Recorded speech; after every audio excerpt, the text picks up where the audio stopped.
and we'll start promptly in 1 minute. Welcome, everyone.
So welcome everyone to Kol Nidre Audiovisual Dramaturgies Part 4. This part will explore Kol Nidre's many spaces from the synagogue to the archive. I'm Mark Kligman at UCLA as director of the Lowell Milken Center for Music in the American Jewish Experience, and together with my co-organizer, Ruth Hakowain from the University of Haifa, we welcome you to this fourth and final presentation, and we have a very distinguished panel with us.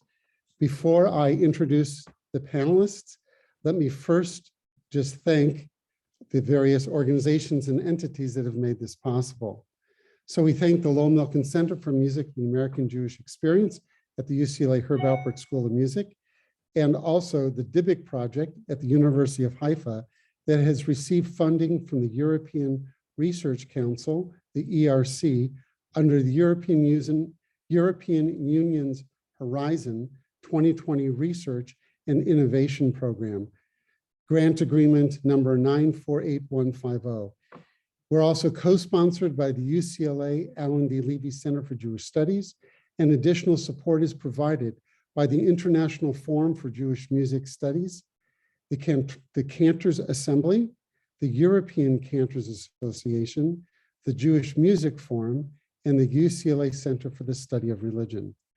We have three wonderful panelists. Two will present, and the third will be a discussant, and then we welcome your comments and questions. I'll introduce each panelist, then they'll speak, and feel free to put your comments in the chat, and we hope that we're able to get to your questions. Our first presenter is Ruth Hakowain, who is the Arthur Rubinstein Professor of Musicology at Hebrew University. She is recipient of the Rothschild Prize in the Humanities for 2022. In 2017, she was elected as corresponding member by the American Musicological Society for outstanding contributions to the advancement of scholarship in music. Ruth Hakowain graduated in musicology and Jewish thought and received her PhD in musicology at the Hebrew University of Jerusalem. Hakowain is the author of books and articles that explicate the role played by music in shaping and reflecting wide social, cultural, and political contexts and processes. She has a long list of publications, too numerous for us to list, and she is an editor and has made many, many contributions. We're so glad to welcome Ruth Hakowain again. She presented in our second session, and welcome Ruth Hakowain.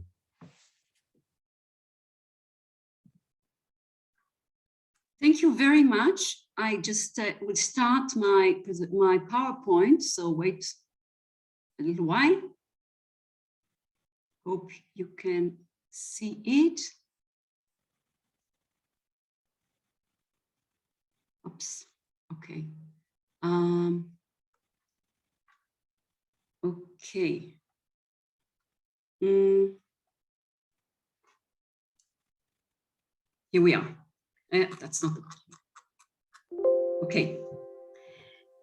So my work on vocal communities began several years ago, and some of my findings have already been published. but mostly in Hebrew. So I'm therefore pleased to have this opportunity to share and further develop these ideas for an English-speaking audience. In the November Kol Nidre seminar, the role of the community participating in the liturgical moment of Kol Nidre loomed large. In Yair Lipschitz's lecture, we met the community as the subject or agent of the annulment of vows, Atarat Nedarim, and as the tribunal that adjudicated, as an earthly body lacking an addressee, one however searching for the transcendental to reside in it. Elazar Ben Lulu's talk featured a fragile association of outcast individuals and concomitantly the assemblage that embraces each of them. Laura Lieber sensitized us to the congregation's double role as a performer of the exceptional speech act of Kol Nidre and its reflective audience. My idea of vocal community aims to shed light on such polarities and tensions. I argue that Jewish social existence in late modern Europe was mainly embodied through a shared vocality. With the advent of modernity, Jews increasingly lived their lives in mostly non-Jewish environments. This should be seen within the context of a wider European trend in which indigenous communities, or Gemeinschaften, to recall Ferdinand Tönnies' renowned distinction, shifted into large social structures, Gesellschaften in his language, characterized by alienation and bureaucracy.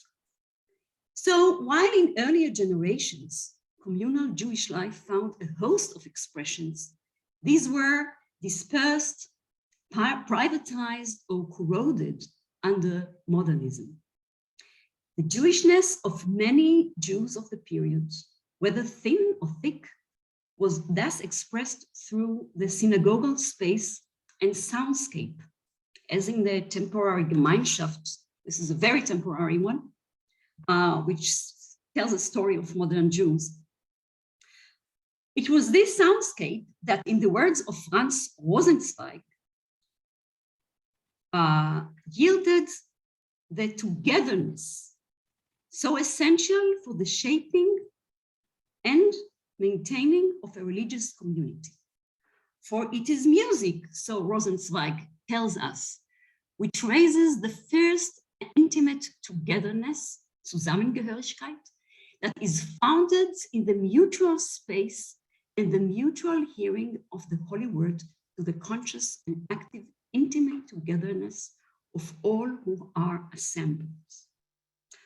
Rosenzweig relates here to the kind of synchronicity of breathing, intoning, carrying of words, and listening, which is unique to communal sonic worshiping, a basic cognitive condition which has been explored since also scientifically. Rosenzweig himself, as you may recall, went through a major religious transformation while experiencing such a sonic togetherness during a Yom Kippur service in 1913 in a small Orthodox synagogue in Berlin. Reflecting anxieties typical of modern Jewish life, the synagogal shared sound in the period under concern was inevitably loaded with emotional tensions and aspirations. Kol Nidre's heightened vocality epitomized this existential condition. In my presentation, I explore real and fictional testimonies of Kol Nidre moments in literary and cinematic works, creating during this particular period in history. These testimonies bring us to the brink of the Churban, as the Shoah was called in the aftermath of World War II, before the great fire that consumed both the synagogues and those who worshipped in them, in Europe and beyond.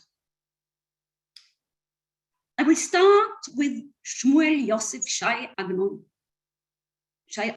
heart-wrenching description of Yom Kippur Eve within the vocal community of his early childhood in Galician Buchach. Born in 1887, Agnon wrote this text in 1946, after the terrible fact of the annihilation of that community became known. Here is his memoir in my translation from Hebrew. Moment.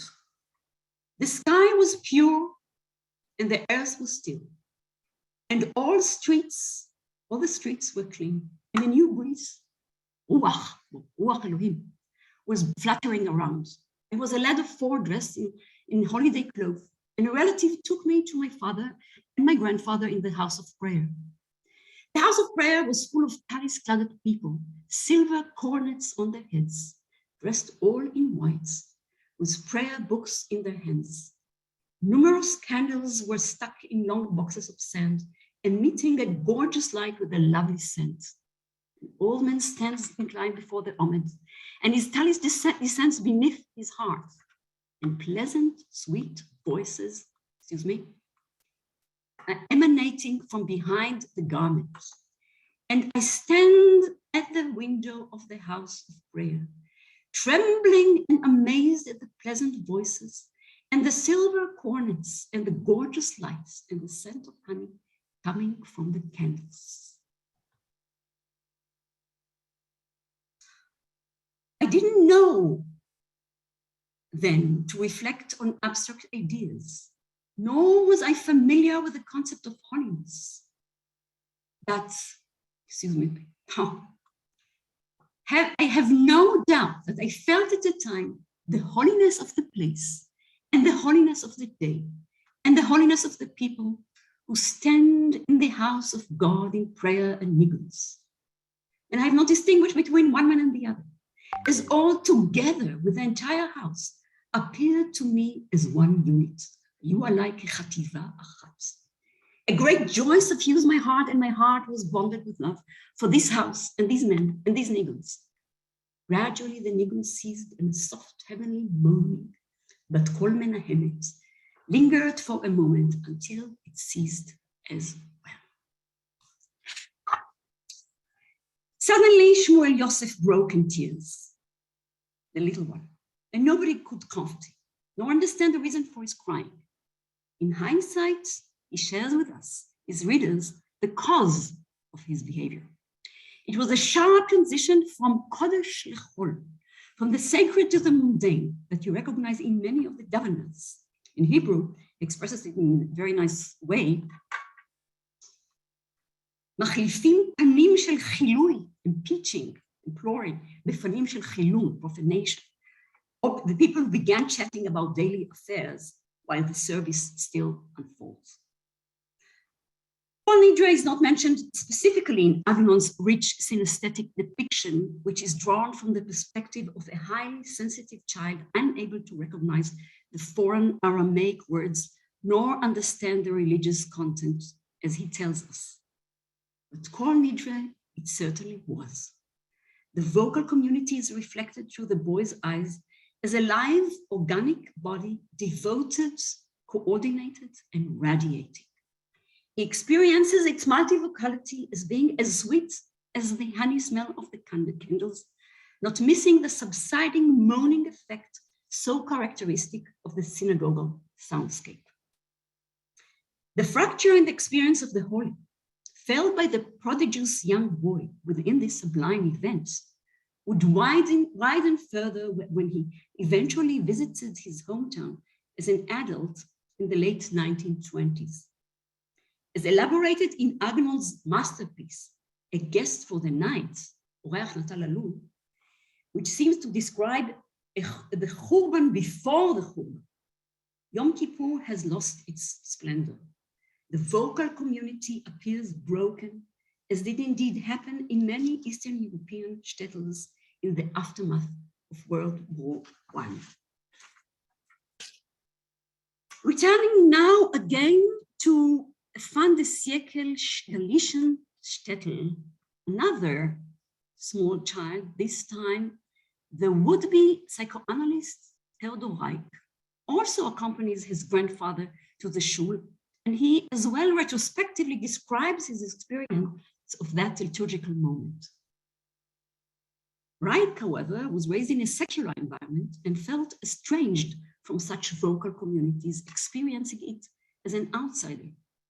His memoir is included in his study of Kol Nidre, which I discussed in the music libel against the Jews, and includes this description. During my visits to the little town, I'd often heard the ancient melody of Kol Nidre, and there grew into my mind the picture of the primitive synagogue, of long bearded men in white robes, moving their bodies rhythmically in prayer, and of my grandfather at my side. I remembered the mysterious trembling that possessed the congregation when the country began the Kol Nidre. I remembered the visible signs of deep contrition exhibited by all these serious men, and the emotional participation in the text, and how I, child as I was, had been carried away by the specific wrongdoing that might have called for contrition, and moreover, was certainly incapable of understanding the full meaning of the words. Needless to say that my grandfather, a taciturn and fanatically pious man, had never explained to me the meaning of the Kol Nidre. Whether as insider or outsider, one can fathom in Agnon's and Reich's descriptions an early exposure of these children to what Rudolf Otto termed in his renowned study, The Holy, das Heilige, as the mysterium tremendum moment or mood. In Kol Nidre, this seems to alternate with another moment that Otto defined as the majestas, or overpowering moment.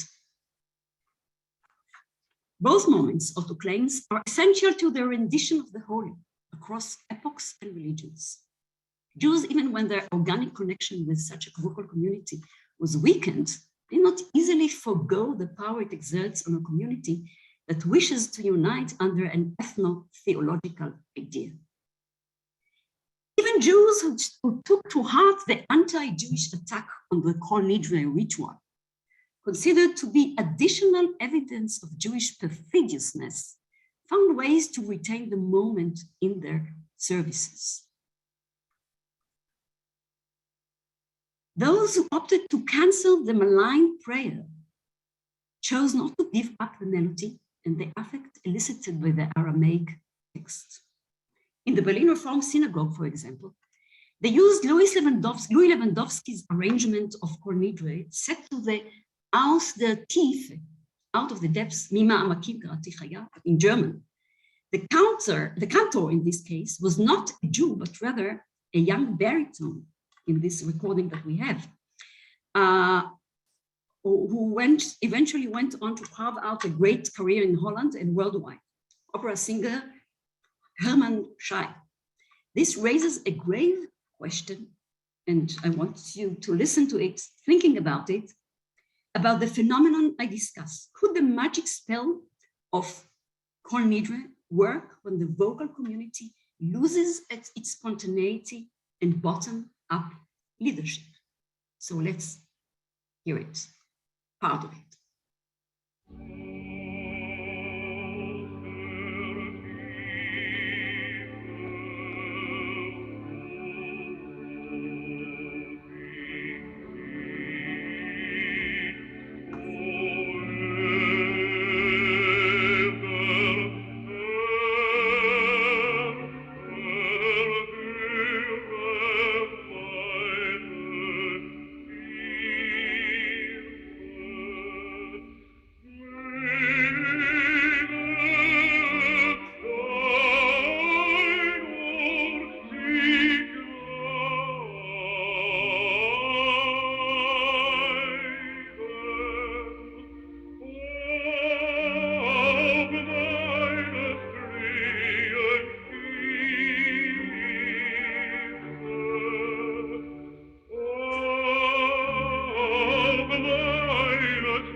the entire psalm is being sung, and in the way that Lewandowski indeed did it, so that we hear the first Kol Nidre closing the first big unit of the Kol Nidre.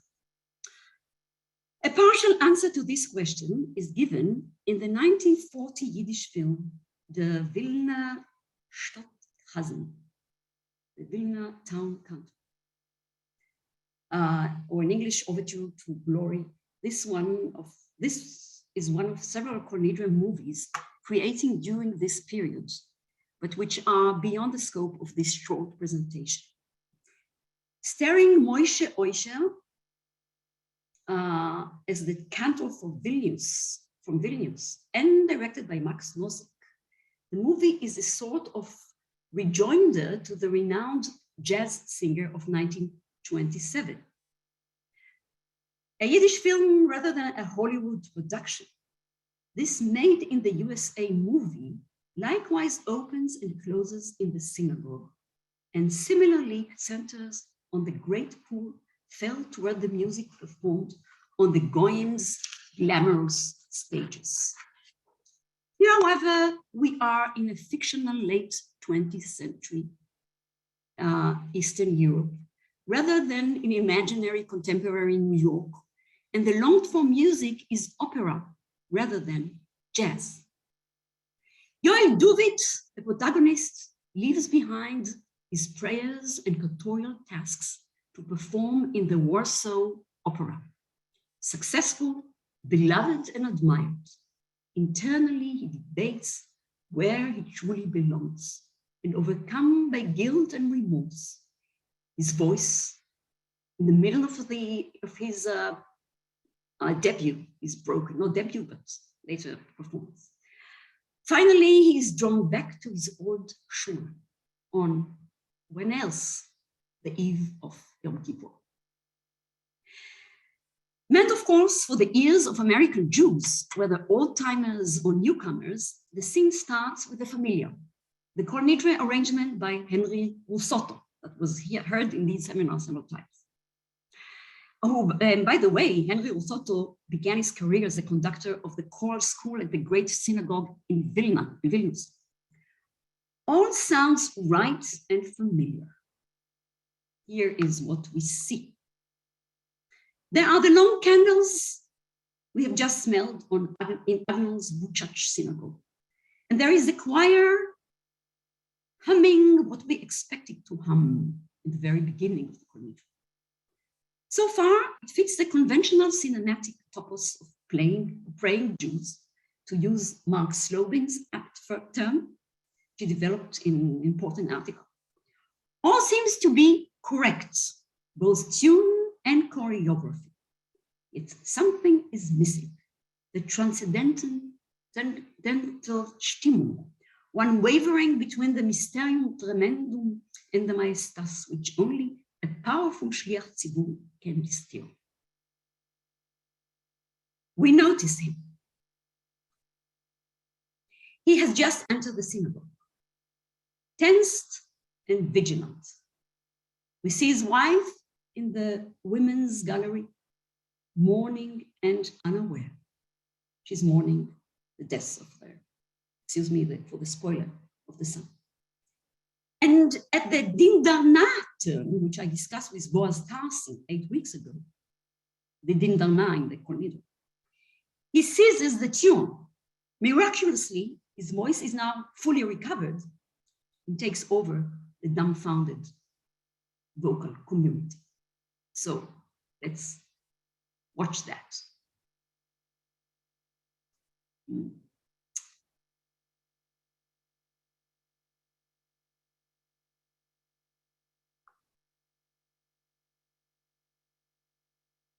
The very end of it. You have the whole thing before.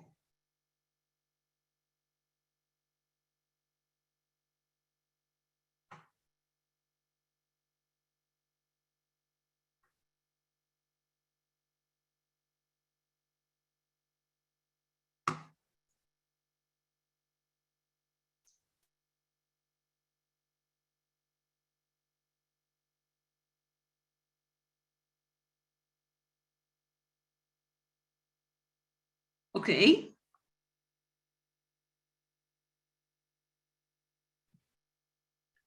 Ruth, are you having some challenges? Maybe you need to stop the screen share and start again. Okay. I'll do that. Let's see whether, okay. Okay.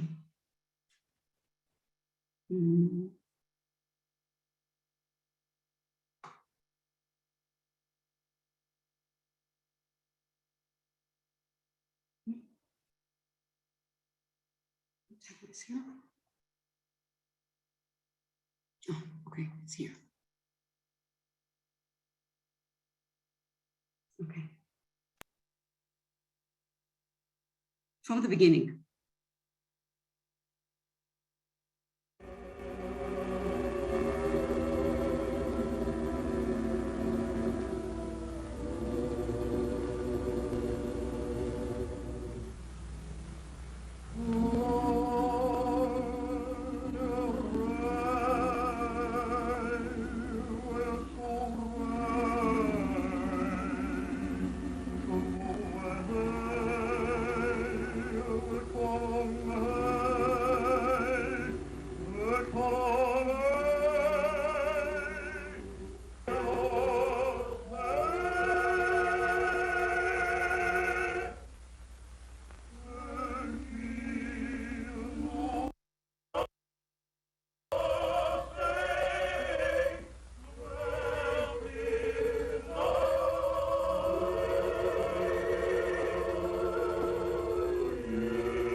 Okay. A murmur ripples through the assembled Devoners when they hear him, as you see. The voice of the prodigal son unifies and invigorates them all.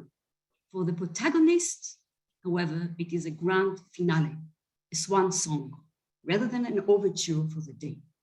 In Kulehon Yehon Sharan, all vows will be null, he collapses, and as if you see, and dies. They eulogize him like a saint, swearing that from deures to deures, that is from generation to generation, it will be remembered that for them, you, David Joel, sang, and for us, you prayed.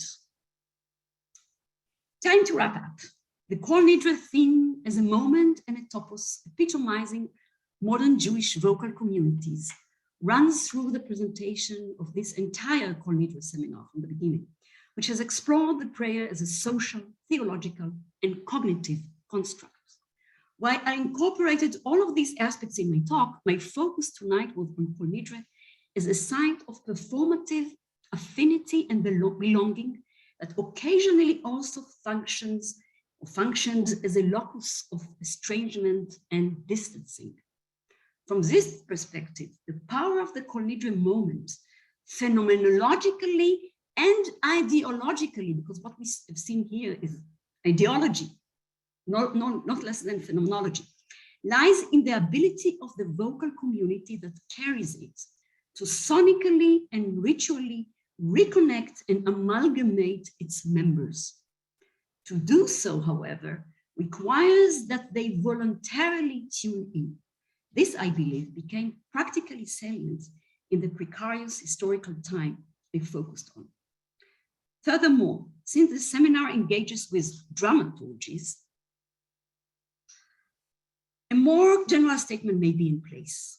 In the theater, we are called to willingly suspend our disbelief.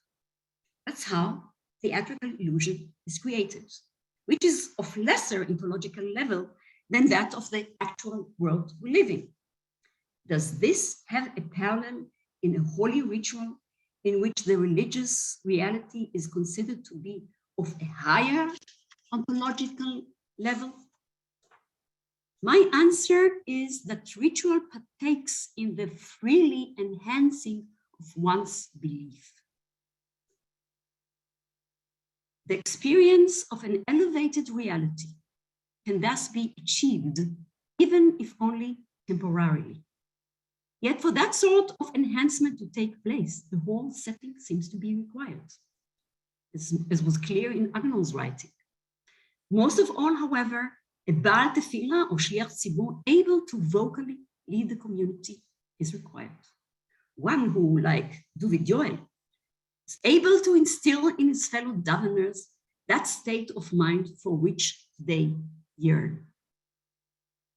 Only then can they become a genuine vocal community, however fragile and temporary such a community turned out to be.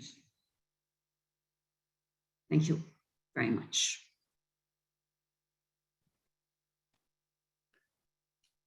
Thank you very much, Professor Ruth Hakowain.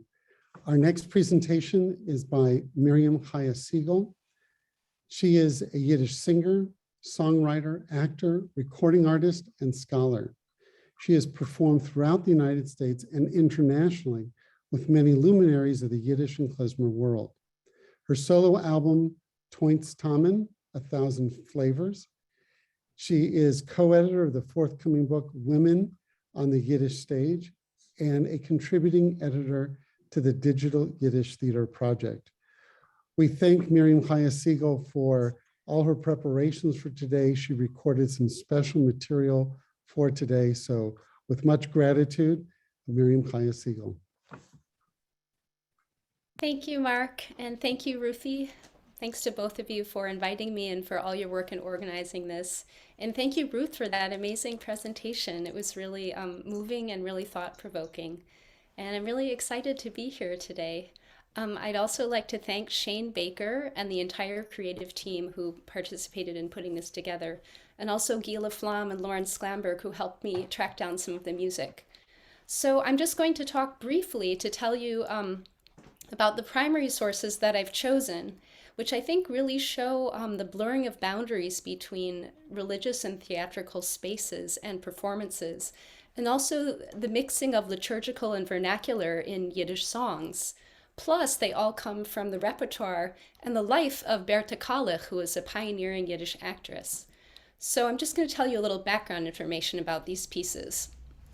So the first piece is an excerpt from the Memoirs of Berta, which were published in the New York Yiddish daily Der Tag in 1925. Khalif's memoirs are unique in many ways. First of all, the fact that a woman was writing her memoirs and sharing her voice was actually not that common for that time. Second of all, she also describes a lot of unique moments in Yiddish theater history that are not documented elsewhere. So she was really a pioneer in many respects. She was one of the first actors to perform in the works of Jacob Gordon, which helped usher in a new era of realistic Yiddish drama. This also helped her to fulfill her dream of becoming a serious Yiddish actor. And she did this not only in Yiddish, but she became quite successful on Broadway and on the English language stage as well. So the episode that I'm going to share with you today comes from her memoirs, and it takes place in Bucharest in the early 1890s. So Khalif was born in about 1874, so she was barely 20 at the time, and she was already a huge star. She was working with the comic actor Seigal at the Jignitsa Theater in Bucharest, and they had rented a synagogue, they had rented a theater to serve as a synagogue for Yom Kippur services. So Seigal led the services, and also, somewhat to my surprise, Khalif herself served as a Ba'alat Tefillah. Of course, cisgender women performed and sang on the Yiddish stage almost from the beginning of the Yiddish theater. Previously, roles were performed by men in drag, and audiences immediately clamored to have women, cisgender women, perform at that time. But this didn't really extend to religious, especially Orthodox religious services back in the early 1890s. So I was very surprised. Of course, now we have the Chazantes, we have Freda Leoisha, we have the Malofsky sisters, if we're going to look at kind of the earlier connections between Yiddish theater and women singing liturgical Jewish music. But back then, Khalif, like most of her peers, was raised in a very traditional environment. So this was actually the first time I'd ever encountered a Yiddish actress singing from an Orthodox background, singing for religious services. And the emotions, the heightened emotions of the service, and also her responsibility as a shaliach tzibur really marked a turning point in her life. Her participation in the service actually led her to the Romanian National Theater, where she became the first Jewish person to perform on that stage. So now I'm going to attempt to share my screen with the translation for you and read from her memoirs, which I have adapted and shortened somewhat. And you can also read a longer version of the translation on the Digital Yiddish Theater Project website. So I'm going to share my screen. Please just let me know if you see everything, if it looks good. Everything look okay? All right, thanks. And thank you so much, Ruthie, for the technical help with everything. I'm somewhat of a Luddite. I'm not only old-fashioned in terms of my interest in Yiddish theater, but apparently in my attitude toward technology. So thank you all for your patience. So this is Berta Khalif's excerpt from her memoir when she described singing for Kol Nidre services in Bucharest.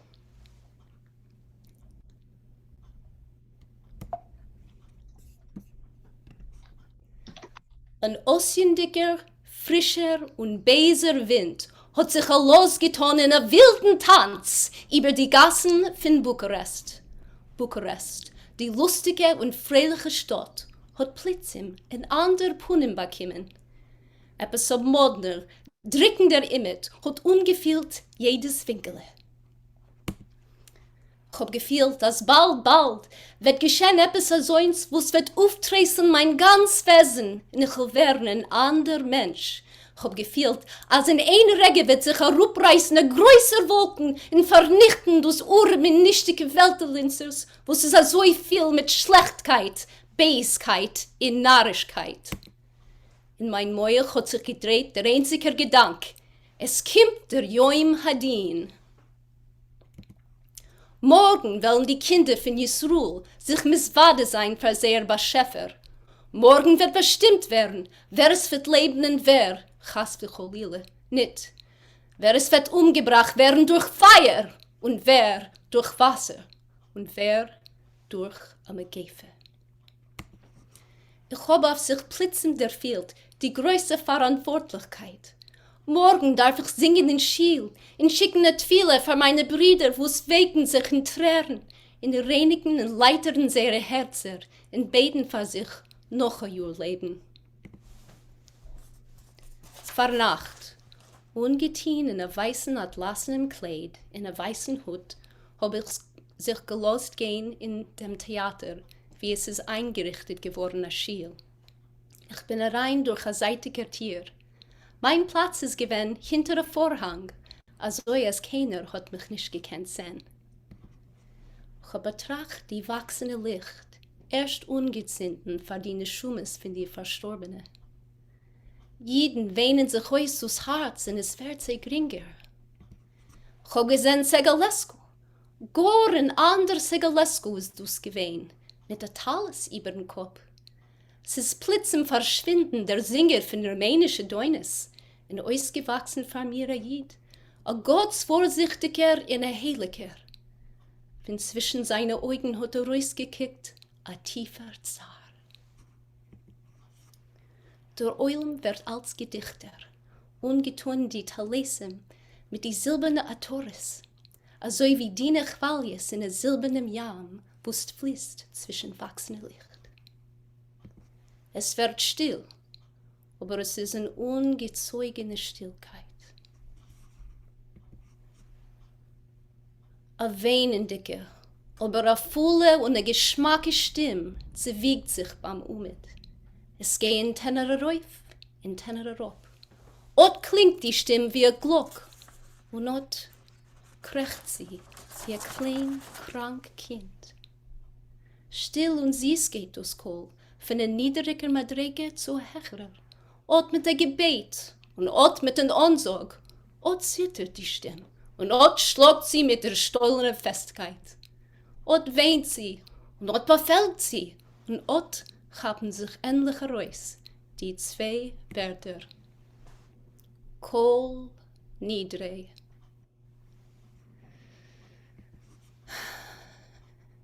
Es sifft ob der Eulen. In der Chor entwert mit der Schallen, wo es ist breit wie der Jam und stark wie die Felsen. In der ganzen Saal wird ungefüllt mit Gesang. Seigalescu als Chasen ist viel größer wie Seigalescu der Akteur. Wenn es ist gekommen zu die Jalles, ist gekommen die größte Überraschung. Von hinter dem Vorhang und mit der Begleitung von Orgel habe ich ungeheuben zu singen als Solo. Keinmal in mein Leben habe ich nicht gefiebert so, bis dann, wenn ich habe gesungen die Jalle. Ich bin im Ganzen verwirrt geworden, als ich habe allein nicht gehört, was ich sing. Ihr werdet sich schon nicht vorstellen, als die Jalle, was ich habe gesungen in der Kol Nidre Nacht, hat mich verführt, als bis im rumänischen nationalen Theater. Aber wegen dem ist eine ganze Meise zu erzählen. So that is from Berta Khalif's Memoirs. And before I share some other sources, I'd like to just briefly introduce them. So I just read about a theater that was transformed into a synagogue, right? So now I'm going to talk about a church that was transformed into a synagogue. It's interesting to me the way that when actors lead services, they reveal new dimensions of their personalities and of their talents. And this is certainly something that I've experienced myself as a Ba'alat Tefillah. So the play that I'm going to share a piece of for you is Avram Michal Sharkansky's Kol Nidre, which the subtitle is The Secret Jews of Madrid. And I want to thank Ruthie for bringing this to my attention. It's quite a fascinating play, and I especially like the way that the language is so so hard actually for me as a Yiddish speaker who does not know German, because there's so much German in it that I really couldn't understand certain things. But that was at the time, that was a way of showing sophistication and literary prowess by using really Germanic language. So we actually had to adapt it slightly to make it more understandable. So Berta Khalif, again, she performed in this play with her co-star David Kessler, or David Kessler. He actually wrote his name phonetically as David in Yiddish, even though it was Dovid or Duvid.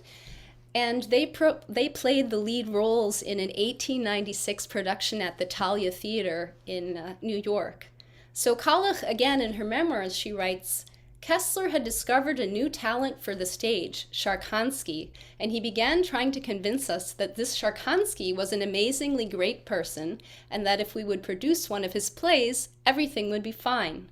We produced Kol Nidre, and that was the first time our eyes were opened.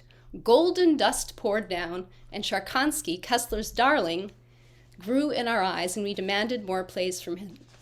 And yes, the play Kol Nidre became extremely popular, and eventually it was performed all over. The version that's featured here was published without Sharkansky's permission, which unfortunately was not too unusual for Yiddish plays. So the Spanish Inquisition was not an uncommon topic for Yiddish plays. In this play, the bad guy is the head inquisitor, Paulus, who is a Christian convert from Judaism, and he's an evil oppressor of practicing Jews. His daughter, Elvira, who's played by Khalif, still has a Jewish feeling, and she challenges her father's anti-Semitism. Elvira's lover is Bartello, played by David Kessler, a singer who's favored by the king. But the evil Paulus suspects Bartello of being the leader of the secret Jews. Spoiler alert, he is, and he's eventually discovered, which doesn't turn out well for him. In this excerpt, Bartello reveals his secret identity to Elvira, creating an intimacy that inspires them to pray together. Then they sing a song which is titled Yiskor. The music by Louis Friesel quotes liturgical texts from the Yom Kippur service and bemoans the fate of Jewish martyrs. The second song that we're going to play, or the title track, if you will, is called Kol Nidre, and again it quotes musically and textually from the Kol Nidre prayer. This song takes place at the gathering of the secret Jews. Ruthie noted earlier that Kessler really did not know Hebrew well. He had very little religious education. He was actually rather traumatized by being in Cheder with an abusive rabbi, and he just basically ran away and never came back.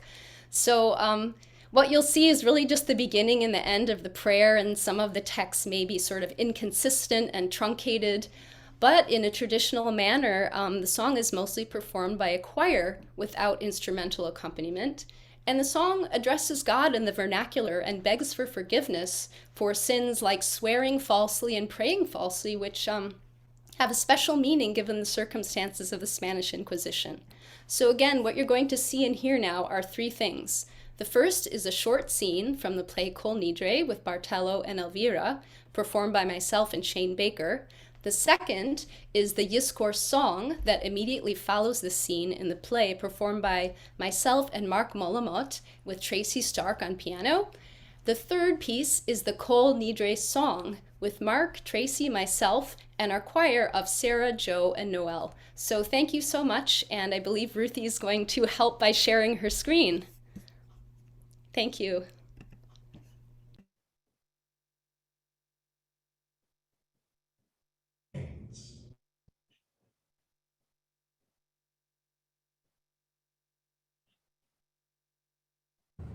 Wie blass du bist, liebe Elvira. Ich hab sich so gebänkt nach dir. Sogar der Vorfall bei der Kirche ist mir nicht fremd. Sag mir, lieber Bartello, was wird aus dir werden? Fürchte nicht, Geliebte, was über mir kommen mag. Ich will es geduldig übertragen. Der Himmel will nicht, dass unser Stamm soll im Ganzen verfallen werden.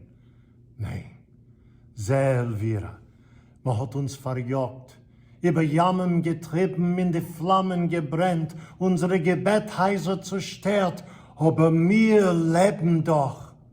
In die dunklen Höhlen versammle ich meine Brüder, Dort warfen wir herunter unsere Masken. Aber wohin wird es dich führen? Als man hat dich schon von der Kirche ausgeschlossen und als man wird in geheimen Versammlungen Platz gefunden, dann bist du verloren. Eben dieser Vorfall bei der Kirche hat mich neue Mut und neue Pläne verschaffen. Ich bin bald der Ruf zum König gegangen und ihm gemeldet, als ich eine neue Kirche bauen will.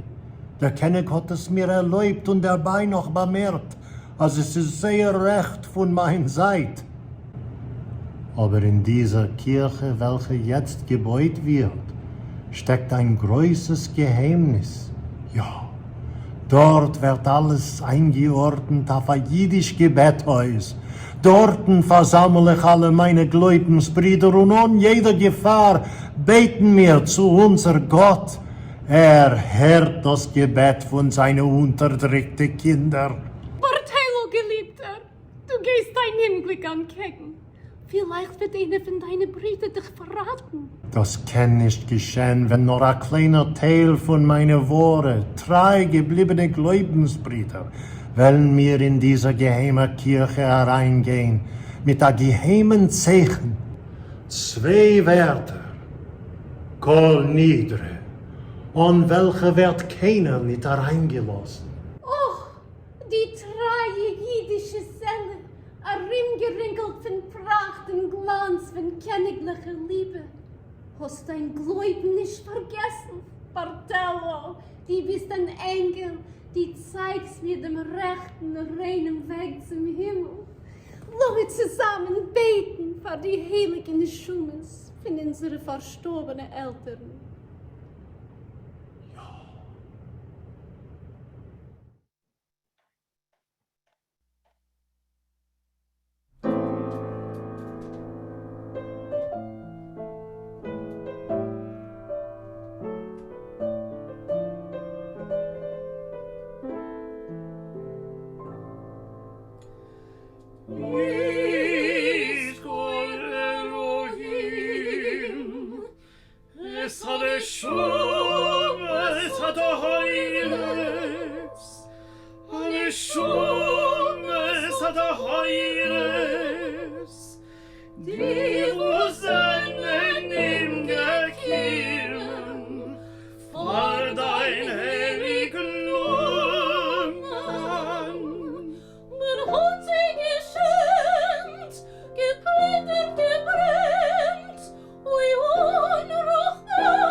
Rette ins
Miryem-Khaye, is there anything further you want to say? No, I mean, I just want to thank everyone who was part of making this happen. It's not that easy, especially during a pandemic. So just a big yasher koyach to everyone who helped produce this. And a groisa yasher koach to you. This is really tremendous. We really thank you for sharing and bringing this to us and bringing a lot of the things we've discussed to life. And I just wish you could hear the thunderous applause of everyone's gratitude. So thank you so, so much. So as we say, Acharon Acharon Haviv, the last is the dearest. Our discussant for today is an eminent scholar, Mark Slobin, who is the Winslow Kaplan Professor, Music Emeritus at Wesleyan University, and the author and editor of many books on Afghanistan and Central Asia, Eastern European Jewish music, film music, American music, and ethnomusicology theory. Two of his books received the ASCAP Deems Taylor Award, a highly coveted award. And the two books are Fiddler on the Move, Exploring the Klezmer World, and Tenement Songs, Popular Music of the Jewish Immigrants. He has been president of the Society for Ethnomusicology and the Society for Asian Music. He retired in 2016 after 45 years at Wesleyan University and now currently lives in Manhattan. Thank you so much for being with us, Mark, and we look forward to your words.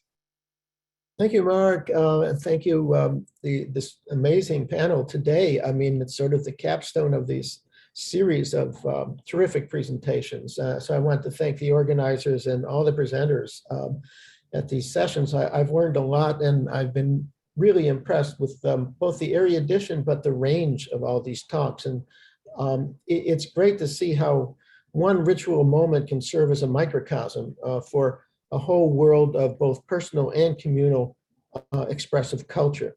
In my short time today, I'll address just one of the many provocative issues that have been raised here.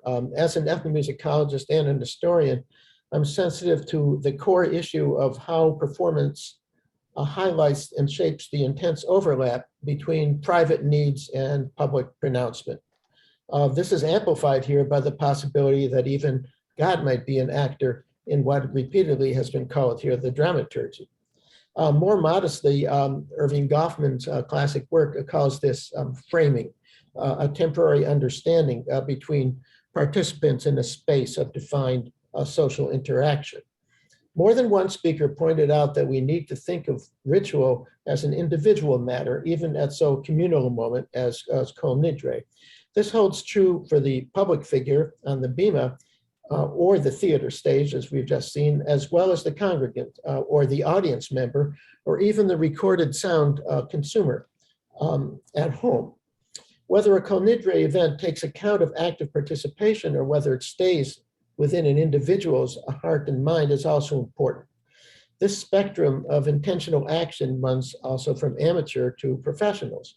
I'm going to extend the idea of ethnography here by playing you some examples of people speaking from personally about this. And then I'll talk possibly more about other normal individuals, so to speak. My design for the history of the American Cantorate Project from the mid-1980s included a standardized oral history interview. We talked to 125 cantors. This is the largest such database in the history of Jewish music. I wanted, in our standardized interview, I wanted one surprise moment, an unexpected question that wasn't about the cantor's biography or their working life or their choice of repertoire. The question I came up with was, when you are praying at a service, who is it for? Cantors would fall silent, some of them really looking troubled. And after a little while, they come up with a response that ran from the personal to the congregational to the spiritual. Now, I realize I didn't ask them about Kol Nidre, but even I think the weekly service can be helpful here. So I'm going to share a screen and play, just without real comment because we don't have time, the kind of range of response that this question elicited, which I think is another contribution to expanding this question of the individual when you get inside an individual's response. In this case, the responsible individual. Okay.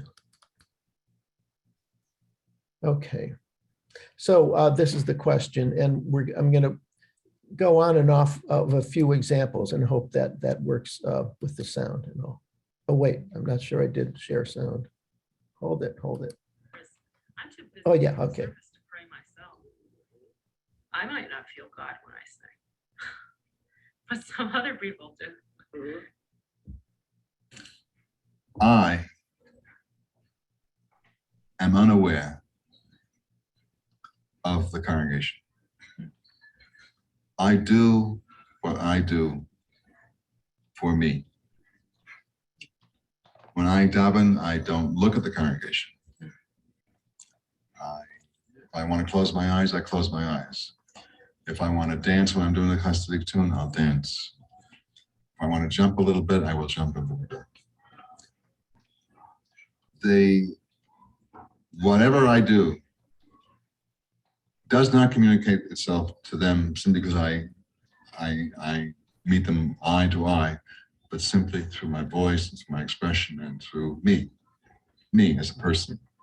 Even more than, I'm fortunate to have still have that wonderful voice, but it's me as a person who is sending forth this message and sending it to me as well. And are they then? For that, lately I see where I really daven for myself. Last year's where I count daven for myself. Not if I take you along, please come along.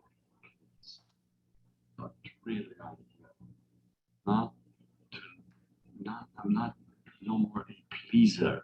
I'm not the managerial thing. Rather, I count. Not the hymnody is a prayer that really gets to me every year. It really gets to me. And I think it really brings you back to your roots. To your roots as a Chazan, to your roots as a Jew, to your roots as a messenger of the congregation. Smart Alec in the congregation, or I can't. See if you can move me tonight. Says, you want me to hit you over the head? I said, let's get one thing straight. When I go up to the pulpit and I start doing my thing religiously, I says, I'm praying for me. And doing so, I hope I can relate to you. I says, you don't want to be moved, no matter what I do. Forget it. There's a lot of people who don't like Pavarotti either.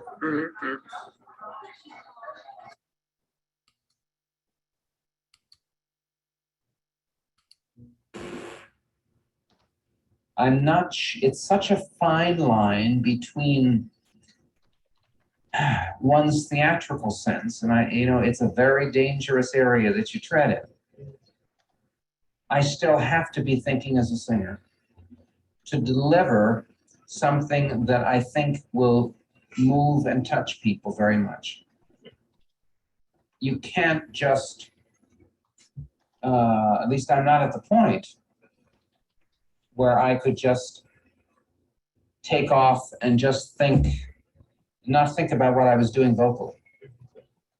The breathing, the phrasing, the rounding off of the 100,000 things that you think of. I'm not saying, and I'm always thinking text, but it is important to me that which to them appears like you're praying. All right. What works out here to the congregants, and to me that is important. Probably what I'm doing up here is going to have to be something different than they perceive to be happening. For them to perceive that whatever prayer, Hashkivenu, whatever, is something that is taking off between me and God. For them to get that reaction, I think it's something a little different is happening in here, that I can't just let go like that. That probably the voice will pull back and they will be left out. For that to work successfully, I'm going to have to be aware that I'm sending something out to them. And Okay, stop share. Well, I could go on with this, you see, for hours from these tapes. The Hineni came in there briefly, and I think that would be a great counterpart to investigate alongside what we've been doing with Kol Nidre, because it is of such a high, enormous level of anxiety and anticipation and performance by the specialist who is relating to who is the specialist relating to there. So these were professionals speaking. We need large-scale ethnography to evoke some kind of parallel range of response from congregants. And I didn't do those kinds of thousands of interviews. But for understanding of some of those issues, I refer you to Jeffrey Summit's fine book, Singing God's Words, where he did a national survey of perspectives about getting up and doing cantillation in today's American synagogues, where you get a huge range of response about participation in communal versus the private. I just want to end with a short thought about the theater goer, since we just had a wonderful presentation about the theater, rather than the congregant. It was not, Kol Nidre was not the only Jewish ritual that was staged. Almost every Yiddish play, early Jewish play, had a wedding, including prayers, customs, and above all, the music. The overall strategy of these plays was to integrate fantasy and fairy tale with the familiarity and intensity of a lived shared experience. This is a defining feature of popular theater worldwide in many cultures, in many places and times. The Yiddish theater is just one example of a huge kind of worldwide phenomenon of popular theater that often introduces these kinds of ritual moments as a combination with reality and documentary sensitivity. How does this overlap work in the spectator's mind, though, is my question here when seeing Kol Nidre on the stage. One possible response would be a grateful sinking into the contemplative or spiritual moment of the synagogue. This is not a synagogue. A certain chronotope will have been invoked. To use a term that's, I think, been pretty much missing from our sessions, the word chronotope is helpful. Dislodged imaginatively from the theater momentarily, the spectators find themselves in a different space-time location, far from their current setting of an evening of after-work entertainment. The next song or joke will transport them back to the present. There are other, just finally one note, there's the aesthetics of this. Still on the call? Sorry? Oh, yeah, somebody's not muted. There's the aesthetic sensitivity as well. Moshe Oisher notwithstanding, actors are not usually cantors. And somebody like, as Miryem-Khaye said, somebody like David Kessler was not a cantor, and he really wasn't a very good singer if you listen to the recordings. So another response, listening to Kol Nidre on stage might be a feeling of kind of cognitive dissonance between the expected voice that you want to have and the possibly amateur singing that you're going to be hearing. And if we go beyond the theater to the home setting of listening to recordings, I mean, the question of the response at home of listening to a record of Kol Nidre, which thousands of people did, actually worldwide, those recordings were distributed very early in the 20th century. This remains elusive for us altogether, both in earlier times or even today, if we think about people tuning in to YouTube or to Spotify or some streaming to listen to Kol Nidre. So just in conclusion, focusing intensely, as we've been doing on a single potent sonic moment that occurs at a charged communal time, we've been able to distill the essence of a Jewish event. Zooming out to other contexts of listening and participation can open up the kind of broad field of inquiry that Jewish music study craves, and which I think we've given a very fine extended example of could possibly emerge. Thank you.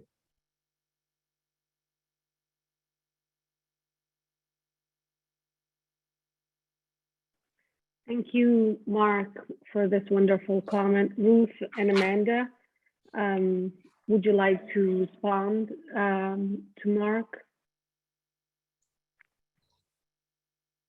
Just want to remark, Mark, on the Hineni moments that you mentioned. It's very interesting that, as I mentioned in my talk, the very beginning of the of Virtue to Glory of this movie, the Shtot Vilna Shtot is, as I said, in the synagogue also, where this Moshe Oisha, the Yoel Duvid, is doing the Hineni moment in Rosh Hashanah, just after the Tkiyot, we hear the Tkiyot and the shofar, and then he is plunging into the Hineni moment, which actually renders him into this powerful chazan that he is. And it's interesting that in terms of choreography, what the director is doing is to kind of walk him through the synagogues, through the aisle, into the Bima, the very same way that he will recapitulate when he's doing it in his final, what they call the Schwangesang, the swan song in the very end. So between the Hineni, in which the Hineni itself is, and we talked about it, Boaz Tarsi and myself, is also that sort of moment which creates around this hello and this moment of very strong concentration of everything in the synagogue, just before something is taking place, before. So it's also an overture to the whole movie, as it is an overture to the prayer, it's an overture to the movie. And I agree with you, there's a lot of sense to think about these two moments together, and together with the Kaddish that we mentioned 8 weeks ago, or 9 weeks ago, whenever it was. Right. No, that yeah, excellent point, and that he picked up on that in the film is really a good observation. Yeah.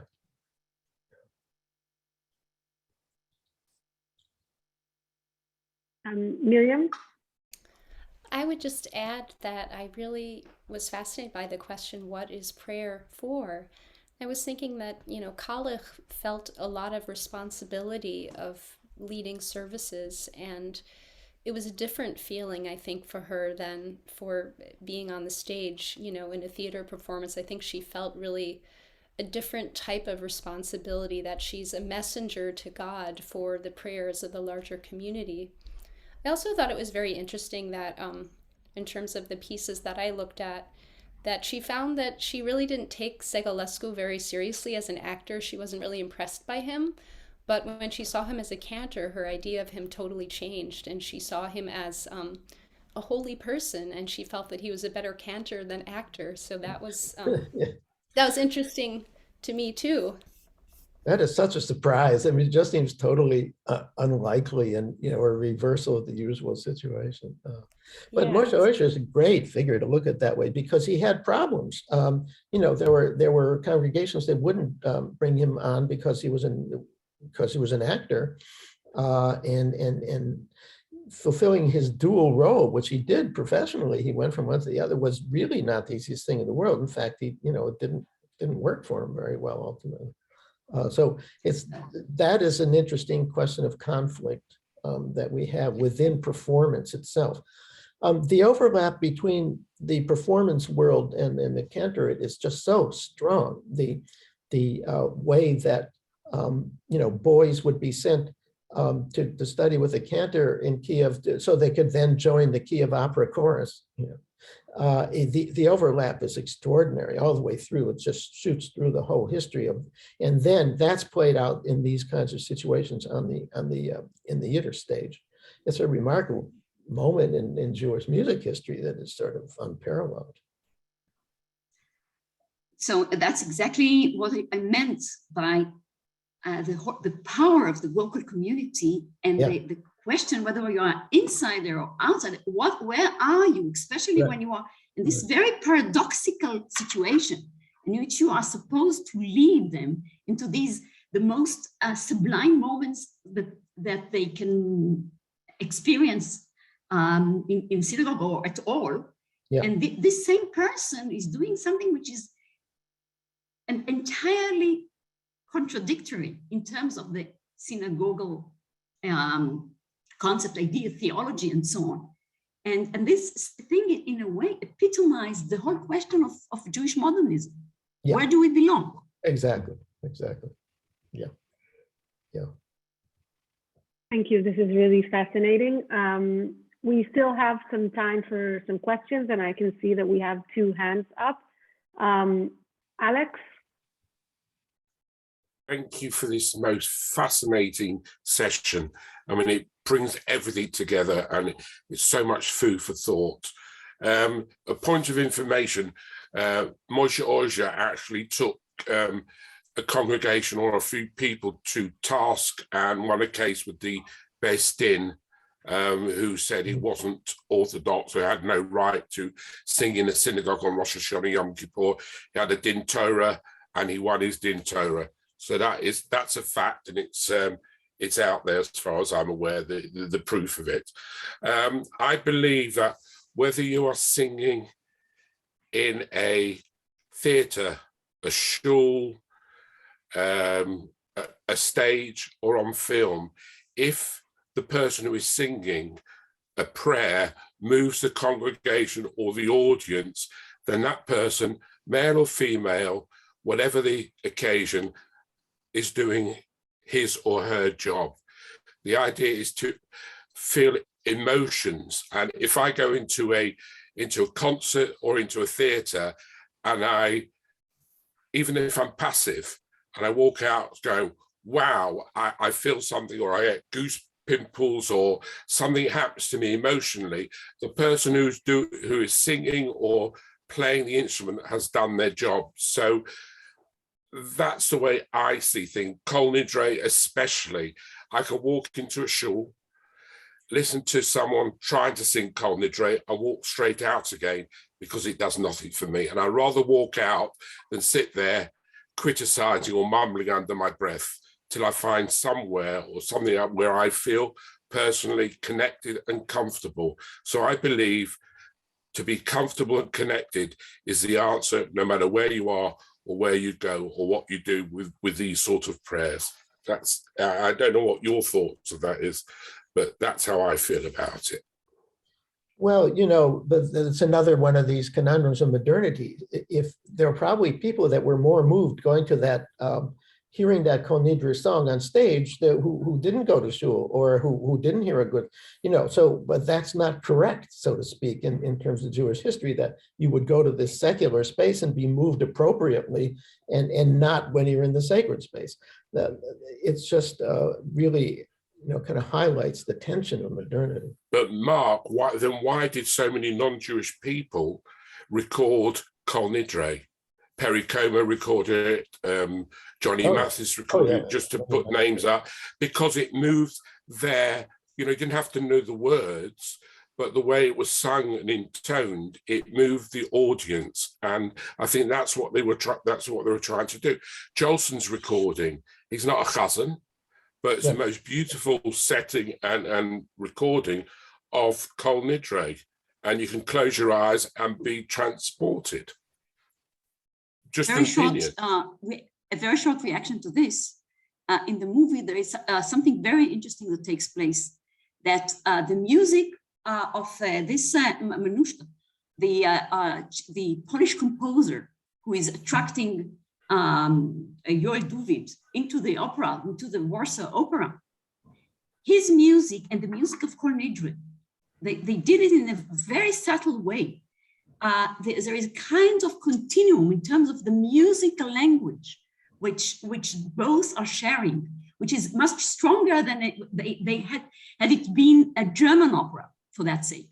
So what we also, Boaz and myself, argued 9 weeks ago is that there is some sort of connection, especially in Kol Nidre, between the kind of musicality associated with Jewish music and something which is related to European music by and large, which is still to be more explicitly pinpointed.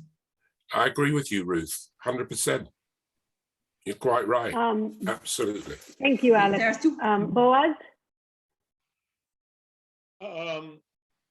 First of all, the idea that you mentioned, Hineni, actually, you mentioned that, but I think it actually strengthened you can't hear? Speak up, speak up. The idea of the Hineni, I think, further emphasizes our choice to view this whole phenomenon within the paradigm of a moment. But that's just like a side comment. I wanted to get back to Ruth and tell me, feel free to say that it's not relevant or that it's not really something that you want to elaborate on, but as an insider to your work, I wonder if and you didn't mention it here, but in other, in your book and in your article in Hebrew on Kehilot Kol, whether you mentioned that that this Kehillah, this voice community could be either imaginary or real. I'm translating for the Hebrew. And I wonder if you can, if when you talk about Kol Nidre, if that falls into this category, or what aspects of it are real and what not. And in addition to that, also, if that converses with your definition of oratorial moments. Again, oh, wow. That's a whole lecture. Feel free to ignore this, but I think if it helps to shed light on your thesis, that would be interesting. Okay, I'll do it shortly as much as I can. So as far as the first question relating to imaginary versus a real community. So what I meant in a simple way, I would say, is in the two ethnographies actually that I brought in the beginning, one of the Agnon's one and the one by Rijks, and there are more, there were real communities to which they relate. The community in the movie, the kind of Vilna community that we were exposed to through the movie that was made in 1940 is of course an imaginary one. It's kind of a concoction of various ideas, tropes, and other things that the director put together. And so we are drawn to it because we can identify all kinds of things that we are associating with Kol Nidre and with such communities, but it's an imaginary one. It's not a real community. That's what I meant in the simple way. Now for rhetorical moments are moments in which there is something that pierces through the moment and goes to all kinds of past, futures, other moments, and so on. And so when a director is starting with the moment of Hineni is a very powerful rhetorical moment, because in all of us who experience such moments in the synagogue, when we are just exposed to it, even within a movie, it throws us into all those Hineni moments which we have lived through. And for that reason, it becomes so powerful for us, not to speak of Kol Nidre, of course. So from that point of view, the fact that it is so loaded with meanings, memories, ideas, and so on, that it becomes oratorical. Thank you. Nomi, last question. Thank you, Ruthie. Well, it's actually more of a comment. As an ordained cantor, chazan, I'd like to share a story. When I was a freshman in college and studying theater and very gung-ho on being an actress, I will not mention names, but a very eminent rabbi set up an interview for me at one of the cantorial schools with a very prominent cantor. And he was trying to convince, they were both, the rabbi and cantor, were trying to convince me to go to cantorial school. And I was like, I'm 18 years old and I'm in college and I want to be an actress. And this cantor said to me, it's the same thing, you're on a stage. And I said no. And later when I became a student, I would have never had the guts to contradict him like this, but I said no. When I am doing a performance, when I'm in a play, I dress up in a costume, I put on makeup, and I am applauded for how well I portrayed somebody else. But when I daven and I'm standing in front of an Aron HaKodesh, I am myself, and I have to be myself. I'm the only person who can pray. I can't be someone else. And I'd be very upset if anyone applauded for me afterwards. To me, the highest compliment I can get is if someone would tell me about the power of prayer they experienced, not about my voice or my command of Hebrew or anything like that. And it becomes even more complicated when you are yourself portraying a character who is a shaliach or shlikat tzibur, because you have to be that character so well that you can daven truly being that character.